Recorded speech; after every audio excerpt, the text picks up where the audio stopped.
Nakakita ka na ba ng puno o dahon ng anahaw? Sapagkat kung meron ito sa inyong lugar, ay marapat na batid mo na ang anahaw na ito, maliban sa mainam na panglunas, ay makakain din pala. Hello, what's up? Your best here. Maaaring pamilyar ka na nga sa dahon ng anahaw, sapagkat ito lang naman ang binansagang unofficial na pabansang dahon ng Pilipinas. Subalit maliban sa mga impormasyong ito, ay marami pa palang pakinabang at gamit ang punong ito ng anahaw. At iyan ang ating pag-uusapan. Pero bago tayo magpatuloy, kung bago ka pa lamang dito sa ating channel, ay huwag mong kalimutan na pindutin ang subscribe button at ang notification bell. At mag-follow na rin sa ating Facebook page upang lagi kang updated sa aking mga bagong uploads. Ang anahaw, luyong, payong-payong o Saribos rotundifolius ay isang klase ng katamtamang laking halaman, kadalasang tumataas ng hanggang 18 o 27 metro at mayroong may lapad at magagandang mga dahon na animo nga ay sinag ng araw. Nagtatagla ito ng mga mahabang tangkay sa dahon at mga pinong tinik sa bahagi nito. Kaagad mapupuna ang halamang ito na anahaw dahil sa mga magaganda at malalapad nitong dahon, at kadalasan isang magandang halamang itinatanim sa mga parke at hardin. Subalit marami pa palang pakinabang at gamit ang halamang ito na marapat ay batid mo bilang isang Pilipino. Ang anahaw ay native dito sa atin sa Pilipinas at sa ilang bansa kagaya ng Borneo, Maluco, New Guinea at Sulawesi, at kadalasan ngang ginagamit bilang ornamental na landscaping plant. Ang dahon ng anahaw ay popular ding ginagamit sa paggawa ng pamaypay matapos itong lalahin at patuyuin. Ang batang dahon nito na hindi pa bumubuka ay isa rin palang mainam na gulay, at ang pinakuluang ubod nito, gaya ng ubod ng niyog, ay maaari mo ngang kainin, plain man, o isinasawsaw sa kalamansi o bagoong. Ang dinurog naman nitong dahon ay maaaring itapal sa sugat upang mapabilis ang pag-ampat ng dugo at mabilis ang paggaling nito. Naitala rin na ang pinakuluang dahon nito ay maaaring gamiting lunas sa mayroong pananakit ng tiyan o diarrhea. Ang mga bunga naman nito ay makakain rin, samantalang kadalasang ginagamit na bubong ng mga kubo at bahay sa probinsya ang dahon ng anahaw. Pwede ring gawing basket o di kaya naman ay sombrero. Kaya naman hindi nakapagtatakang bansagan itong pambansang dahon ng Pilipinas dahil marami pala itong pakinabang at gamit na hindi natin kilala. Pantawid gutom na ay isang mahusay na halamang gamot din pala. Ikaw, nagkaroon ka na rin ba ng sombrero o pamaypay na yari sa dahon ng anahaw?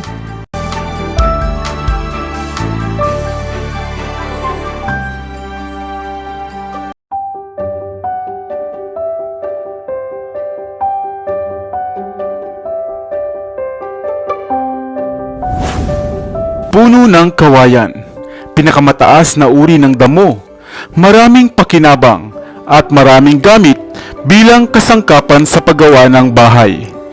Ang mga labong nito ay saring masarap at masustansyang gulay, subalit narinig mo na rin ba na maging ang mga dahon pala nito ay napakarami palang gamit at pakinabang na dala. Hello, what's up? Your best here.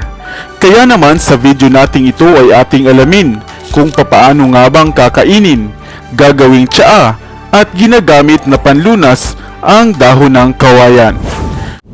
Ang kawayan nga o bamboo ay isang uri ng evergreen perennial flowering plants sa pamilya ng Poaceae. Ito nga ang pinakamataas na klase sa uri ng mga damo na may kakayahang tumaas ng hanggang 46 na metro. Karaniwang itinatanim o inaalagaan ang puno ng kawayan upang ang mga puno nga nito o katawan ay magamit sa paggawa ng bahay at ilang mga kasangkapan. Madalas ding kinukuha ang bata pa nitong puno o ang labong upang gawing gulay at napakasarap nga nito. Marami pang gamit ang kawayan sa tao, ngunit hindi batid ng karamihan na maging ang mga dahon pala nito na hindi natin madalas pinapansin ay napakarami palang gamit. Ang dahon ng kawayan ay mayaman sa antioxidant, isa rin itong antibacterial, mayaman din sa amino acids, potassium, calcium, copper, iron at zinc. Ito rin ay nagtataglay ng vitamin B6, vitamin A, vitamin E, niacin at thiamine. At dahil mayaman nga ito sa protina, mayroon itong magandang epekto sa ating metabolismo. Kaya naman ang ilang mga kababaihan sa India ay kumakain nga ng batang dahon ng kawayan upang maisaayos ang irregular na buwan ng dalaw. Siguraduhin lamang na malinis at nailuto ng tama ang mga dahon nito. Kadalasan ngang pinipili at kinukuha ang mga lambud nito. Ibinababad sa maligamgam na tubig, kinukuskus ng scrub upang maalis ang mga gilik at maaari mo na ngang lutuin. Maaari mo din itong patuyuin sa araw at gawing isang leaf tea na may lasang kahawig ng asparagus na medyo manamis-namis. Ito nga isang mainam na source ng collagen na mainam sa ating katawan.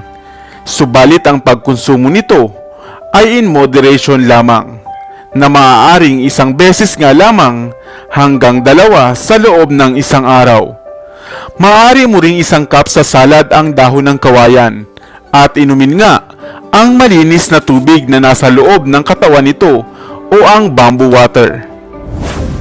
Sa kasalukuyan nga ay binebenta na rin ang pinatuyong batang dahon ng kawayan online sa halagang 80 hanggang 100 pesos.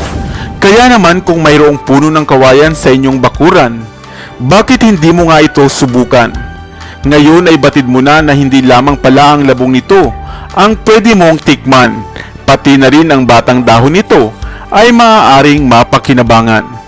Ikaw, nakatikim ka na rin ba ng kawayan o ng labong ng kawayan? Sana ay may bago kang natutunan sa videong ito. Iwan ka naman ng comment sa comment section sa ibaba.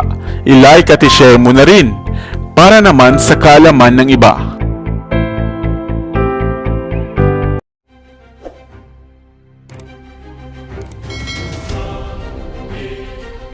Para sa mga kakaibang kwento ng inspirasyon, kaalaman, hiwaga at misteryo, ako pa rin ang inyong lingkod, ang inyong best para sa Best TV.